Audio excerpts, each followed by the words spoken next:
تعالی قرآن کریم میں انسانی زندگی کے مراحل بیان فرما کر آگے اس دنیاوی زندگی کی مثال بیان فرماتے ہیں۔ اللہ تبارک و تعالی قرآن کریم میں ارشاد فرماتا ہے کمثل غیث اعجب الکفار نباتہ ثم یہیج فتراہ مصفرا ثم یکون حطاما۔ اللہ فرماتا ہے اس دنیاوی زندگی کی مثال ایسی ہے جس دنیا کو تم نے سب کچھ سمجھ رکھا ہے، جس دنیاوی لائف کو، زندگی کو تم نے سب کچھ سمجھ رکھا ہے، اس دنیاوی زندگی کی مثال ایسی ہے جیسے اللہ تعالیٰ نے آسمان سے بارش برسائی اور اس بارش کے نتیجے میں خشک پڑی ہوئی زمین پر سبزہ اگ آیا، ویران بنجر پڑی ہوئی زمین پر سبزہ اگ آیا، سبزی اور ترکاریاں پیدا ہو گئی، کھیت ہرے بھرے ہو گئے۔ وہ ہرے بھرے کھیت کسانوں کو بہت پسند آتے ہیں، لیکن کچھ وقت کے بعد وہی سبزہ، وہی کھیتی زرد پڑ جاتی ہے۔ وقت کے گزرنے کے بعد وہی کھیتی جس کو کسان نے بہت زیادہ پسند کیا تھا، وہی کھیتی زرد پڑ گئی، اور زرد پڑنے کے بعد وہ کھیتی آخر میں بھوسا بن گئی، آخر میں بھوسا بن کر بے حقیقت ہو جاتی۔ فرمایا یہی حال اس دنیاوی زندگی کا ہے۔ یہاں کی ہر چیز ابتدا میں تو بڑی خوبصورت لگتی ہے، بڑی خوشنما نظر آتی ہے، کھیل بھی اچھا لگ رہا ہے، زینت بھی اچھی لگ رہی ہے، دنیا میں رہ کر فخر بھی اچھا لگ رہا ہے، تکبر بھی اچھا لگ رہا ہے، تو میں بھی اچھی لگ رہی ہے، اچھا بھی اچھا لگ رہا ہے، برا بھی اچھا لگ رہا ہے، مال و دولت بھی اچھا لگ رہا ہے، لیکن سنو آخرت میں جب اللہ تعالیٰ کے پاس پہنچو گے تو یہ سب کچھ بھوسا نظر آئے گا۔ جس طرح وہ کھیت جسے کسان بہت زیادہ پسند کرتا تھا، اس کا انجام یہ ہوا کہ وہ سب کھیتی زرد پڑ گئی، اور زرد پڑنے کے بعد کھیتی آخر میں بھوسا بن گئی اور بے حقیقت بن گئی۔ تم بھی قیامت کے دن بے حقیقت بن جاؤ گے، بھوسا نظر آؤ گے۔ حضرت مولانا جلال الدین رومی رحمۃ اللہ تعالی علیہ فرماتے ہیں کہ ایک بچہ جو ماں کے پیٹ میں ہوتا ہے، اس بچے میں 4 ماہ کے بعد روح پڑ جاتی ہے۔ روح کے پڑتے ہی وہ ایک زندہ وجود بن جاتا ہے، جس کا مطلب یہ ہے کہ اس کے پاس دل بھی ہے۔ وجود بن جانے کا مطلب یہ ہے کہ اس کے پاس دماغ بھی ہے، اس کے اندر اپنی بساط کی حد تک سمجھ بوجھ بھی ہے۔ اس وقت اگر اس بچے سے اس دنیا کی حقیقت کے بارے میں اگر کوئی سوال کرے تو وہ بچہ یہی کہے گا کہ میری ساری کائنات یہی میری ماں کا پیٹ ہے، میری دنیا تو یہی میری ماں کا پیٹ ہے۔ اس بچے کی پوری دنیا، پوری کائنات، پورا جہان ایک 1.5 فٹ جگہ پر منحصر ہے، اور وہ 1.5 فٹ کی جگہ ہے ماں کا پیٹ، جہاں پر اس کی غذا خون ہے۔ اگر کوئی شخص اس بچے سے کہے کہ جس جگہ کو تم اپنی ساری دنیا اور ساری کائنات سمجھ رہے ہو، جس جگہ کو تم اپنا سارا جہان سمجھ رہے ہو، یہ تو ایک گندی جگہ ہے، یہ تو نجس اور ناپاک جگہ ہے، اور یہ اتنی چھوٹی جگہ ہے کہ حقیقی دنیا تمہاری اس دنیا سے لاکھوں اربوں کھربوں گنا زیادہ بڑی جو حقیقی دنیا ہے، یہ دنیا تو بہت چھوٹی سی دنیا ہے، اور کچھ عرصہ کے بعد ویسے ہی تم اسی حقیقی دنیا میں جاننے والے ہو جو بہت بڑی دنیا ہے۔ یہ باتیں سن کر وہ بچہ کبھی ان باتوں پر یقین کرنے پر تیار نہیں ہوگا، کبھی بھی ان باتوں پر اعتماد نہیں کرے، اس لیے کہ اس نے یہ دنیا دیکھی ہی نہیں، اس لیے کہ اس نے اس دنیا کا تصور ہی نہیں کیا، کیونکہ اس نے تو صرف ماں کے پیٹ کی دنیا ہی دیکھی ہے اور اسی کو ہی اپنا سب کچھ سمجھ بیٹھا۔ اسی طرح اگر اس بچے کو کوئی شخص یہ کہے کہ یہ خون جو تم پی رہے ہو یہ بہت گندی چیز ہے، یہ خون جو تم پی رہے ہو یہ ناپاک ہے، نجس ہے، اور جب تم ماں کے پیٹ سے باہر نکلو گے تو تمہیں خود بھی اس سے گھن آئے گی، یہ خون تمہیں پسند نہیں آئے گا، تو وہ بچہ اس شخص کی یہ بات کبھی بھی ماننے کے لیے تیار نہیں ہوگا، بلکہ وہ بچہ یہ کہے گا کہ اس خون سے تو میری زندگی وابستہ ہے، اگر میں یہ نہ پیوں تو میں مر جاؤں گا، اس کے اندر مجھے لذت آتی ہے، مجھے مزہ آتا ہے، یہی میری غذا ہے، وہ اسی خون سے ہی تو میری زندگی ہے، اور تم کہہ رہے ہو یہ ناپاک ہے۔ ایک بزرگ فرماتے ہیں کہ ماں کا پیٹ جو ایک گندی جگہ ہے، اس سے یہ جب حضرت انسان باہر آتا ہے تو کیا آپ جانتے ہیں کہ بچہ روتا کیوں ہے؟ ماں کے پیٹ سے، ماں کے شکم میں آنے والا بچہ کیوں روتا ہے؟ ماں کے شکم سے باہر نکلتے ہی بچہ چیخو پکار کرتا ہے، زار و قطار روتا ہے۔ جب حضرت انسان باہر تشریف لاتا ہے تو کیوں روتا ہے؟ کسی بزرگ سے پوچھا گیا تو بزرگ نے جواب دیا کہ ترک وطن کے صدمے میں بچہ روتا ہے۔ وہ اپنا وطن چھوڑ رہا ہوتا ہے، وطن چھوڑنے کا جو صدمہ ہوتا ہے، جدائی ہوتی ہے، یہ برداشت نہیں کر پاتا، اس لیے پیدا ہونے والا بچہ روتے ہی پیدا ہوتا ہے، اس لیے کہ اسی ماں کے پیٹ سے دل لگایا ہوا تھا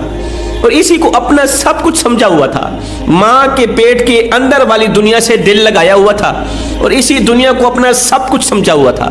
اب جو وہ دنیا چھوڑنے کا وقت آیا اسی لیے وہ رو رہا ہے۔ اب جب دنیا میں آ گئے، دنیا میں حضرت انسان نے قدم رکھا، بچے نے قدم رکھا، تو حیران ہو رہا ہے کہ معلوم نہیں میں کہاں پہنچ آیا ہوں، میں کون سی دنیا میں آ گیا ہوں۔ بعد میں جب آنکھیں کھلی تو پتا چلا کہ ماں کے پیٹ کے بارے میں کہنے والا مجھ سے جو کچھ کہہ رہا تھا وہ صحیح کہہ رہا تھا، اور واقعتاً وہ جگہ رہنے کے قابل نہیں تھی، وہ سچ کہہ رہا تھا، وہ خون تو پلید تھا، اور حقیقت میں تو دنیا یہی ہے جس کے اندر میں اب آ گیا ہوں۔ یہ دنیا تو بڑی شاندار ہے، یہ دنیا تو بڑی مزیدار ہے، بڑی پر لطف ہے، یہ تو بڑی خوشنما اور بڑی خوبصورت ہے۔ اب پیدا ہونے کے بعد جس کمرے میں وہ بچہ مقیم تھا اسی کمرے کو سب کچھ سمجھ بیٹھا، اسی کمرے کو وہ سب کچھ سمجھ رہا تھا، کہہ رہا تھا اب میری دنیا یہی ہے۔ لیکن جب یہ بچہ کمرے سے باہر نکلے گا تو اس وقت اسے پتہ چلے گا کہ باہر ایک بہت بڑا مکان ہے، مکان کے باہر بہت بڑا شہر ہے، شہر کے باہر بہت بڑا ملک ہے، ملک کے باہر بہت بڑی دنیا ہے۔ یاد رکھیے انسان کی عقل اپنے مشاہدے کی حدود کے اندر محدود ہو کر سوچتی ہے۔ تو جس طرح اس دنیا میں قدم رکھ کر، اس دنیا کو دیکھ کر پچھلی دنیا چھوٹی سی لگنے لگی، سیم اسی طرح جب انسان یہ دنیا چھوڑ کر اگلے جہان میں جائے گا تو یہ جہان اسے اس جہان کے مد مقابل بہت ہی چھوٹا سا نظر آئے گا۔ جب اگلے جہان میں قدم رکھے گا تو کہے گا جہان تو یہ، پچھلی دنیا جس کے اندر میں رہ رہا تھا وہ تو تنگ سی دنیا تھی، وہ تو تنگ سا جہان تھا، اس کے اندر تو پریشانیوں کے سوا کچھ نہیں تھا، اس کے اندر تو ٹینشنوں کے سوا کچھ نہیں تھا، مصیبتوں کے سوا کچھ نہیں تھا، اس کے اندر تو میں کے سوا کچھ نہیں تھا۔ سکون تو یہاں پر ہے، اطمینان تو یہاں پر ہے۔ اب اللہ فرماتا ہے پہلا جہان اور تیسرا جہان۔ پہلا جہان ماں کے پیٹ والی جو دنیا ہے، اس دنیا میں، اس جہان میں، اس گھر کے اندر تو نے جو کچھ کھایا پیا، ہم تم سے ان چیزوں کا، ان نعمتوں کا حساب کتاب نہیں لیں گے۔ لیکن اس جہان میں قدم رکھتے ہی تو نے جو کھایا، جو پیا، کس طرح جیا، کس طرح زندگی گزاری، ہم ایک ایک پل کا تم سے حساب لیں گے۔ اگر ہو سکے تو اپنے آخری جہان کو بہتر بنا کے آنا، قبر والے جہان کو، حشر والے جہان کو بہتر بنا کے آنا، کہیں ایسا نہ ہو کہ قیامت کے دن 1,24,000 رسولوں اور پیغمبروں کے سامنے تمہیں شرمندگی کا سامنا نہ کرنا پڑے۔ حضرت سیدنا موسیٰ علیہ السلام کے زمانے میں قارون بہت بڑا دولت مند تھا، بہت بڑا دولت مند تھا، اس کے خزانے کی چابیاں طاقتور لوگوں کی ایک بہت بڑی جماعت اٹھایا کرتی تھی۔ اس زمانے میں چابیاں بھی بڑی وزنی بنائی جاتی تھی۔ حضرت موسیٰ علیہ السلام نے قارون سے فرمایا کہ یہ دولت تو اللہ تعالیٰ کی دی ہوئی نعمت ہے، اس لیے اس پر تکبر نہ کیا کر، اس پر فخر نہ کیا کر،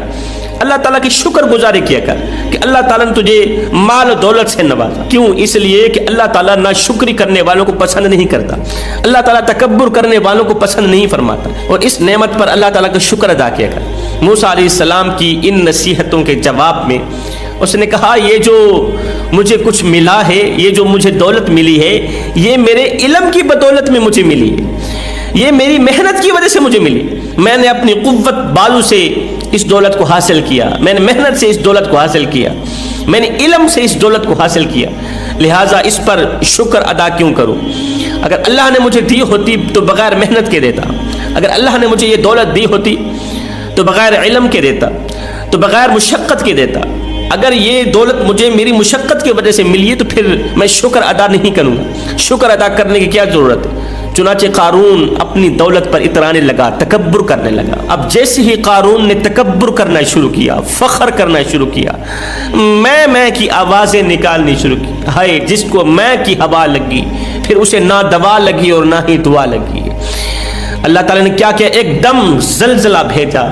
زلزلہ آیا اور اس کے سارے خزانے زمین میں دھنس گئے۔ اللہ تعالیٰ نے قارون کی تمام دولت، تمام خزانے زمین میں دھنسا دیے اور قارون کو بھی زمین میں دھنسا دیا۔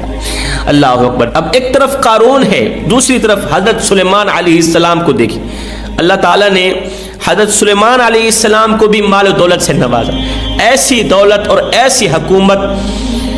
سلیمان علیہ السلام کے علاوہ کسی اور نبی کو نہیں ملی، کسی اور بندے کو نہیں ملی۔ جو حکومت اللہ تعالیٰ نے حضرت سلیمان علیہ السلام کو دی، جتنا پیسہ اللہ نے حضرت سلیمان کو دیا، جتنی دولت اللہ نے حضرت سلیمان کو دی، کسی اور کو نہیں دی، کیونکہ حضرت سلیمان علیہ السلام نے ایک دن خود اللہ سے دعا کی تھی، اے اللہ مجھے ایسی سلطنت عطا فرما کہ میرے بعد ایسی سلطنت کسی کو نہ ملے، مجھے ایسی بادشاہی عطا فرما کہ میرے بعد ایسی بادشاہی کسی کو نہ ملے۔ ایسی بادشاہت، ایسی سلطنت مانگنے کا منشا یہ تھا تاکہ لوگوں کو دکھایا جائے کہ اتنی بڑی دولت اور اتنی بڑی سلطنت ہونے کے بعد بھی اس دولت اور دنیا کو کس طرح دین بنایا جا سکتا ہے، اسی دولت سے کس طرح اللہ کو راضی کیا جاتا ہے، یہ دولت اللہ کے بندوں پر کس طرح تقسیم کی جاتی ہے، اس دولت سے کس طرح زکوٰۃ نکالی جاتی ہے، کس طرح عشر نکالا جاتا ہے۔ شاید اسی وجہ سے ہی حضرت سلیمان علیہ السلام نے اللہ تعالیٰ سے دولت کی دعا فرمائی، بادشاہت کی دعا فرمائی۔ اللہ تعالیٰ نے سلیمان علیہ السلام کی اس دعا کو قبولیت کا شرف عطا فرمایا۔ وہ کچھ عطا کیا اس سے پہلے کسی اور نبی کو عطا نہیں کیا تھا۔ اب جب ایسی سلطنت، ایسی بادشاہت حضرت سلیمان علیہ السلام کو حاصل ہو گئی کہ ان کی حکومت تمام انسانوں پر، تمام جنات پر، جانوروں پر، چرندوں پر، پرندوں پر قائم ہو گئی۔ حضرت سلیمان علیہ السلام ان جانوروں کی بولیاں بھی جانتے تھے۔ ایسی سلطنت حاصل ہونے کے باوجود سینہ تنا ہوا نہیں تھا، اتنی بڑی سلطنت حاصل ہونے کے باوجود بھی گردن اکڑی ہوئی نہیں، تکبر نہیں ہے، غرور نہیں، عاجزی ہی عاجزی، انکساری ہی انکساری، بلکہ اللہ کے حضور سر جھکایا ہوا ہے حضرت سلیمان علیہ السلام نے۔ کہہ رہے ہیں اے اللہ مجھے اس کی توفیق عطا فرما کہ جو نعمت تو نے مجھے عطا کی ہے میں ہر وقت ان نعمتوں کا شکریہ ادا کرتا رہوں۔ اب دونوں میں فرق دیکھی، دونوں میں فرق دیکھی، قارون میں اور حضرت سلیمان علیہ السلام، دونوں کو اللہ تعالیٰ نے مال و دولت سے نوازا، دونوں میں فرق دیکھی۔ یہی دنیا قارون کے پاس بھی تھی اور یہی دنیا حضرت سلیمان علیہ السلام کے پاس بھی تھی، لیکن قارون کی دنیا اس کو زمین کے اندر دھسانے کا سبب بنی اور آخرت میں جہنم میں لے جانے کا سبب بنی، جہنم کا مستحق بنانے کا سبب بنی۔ اور حضرت سلیمان علیہ السلام کی دنیا نے ان کو دنیا میں پیغمبری کا مرتبہ بھی عطا کیا اور ساتھ میں بادشاہت کا مرتبہ بھی عطا کیا، اور سلیمان علیہ السلام کو آخرت میں بھی جنت میں اعلیٰ مقام دلانے کا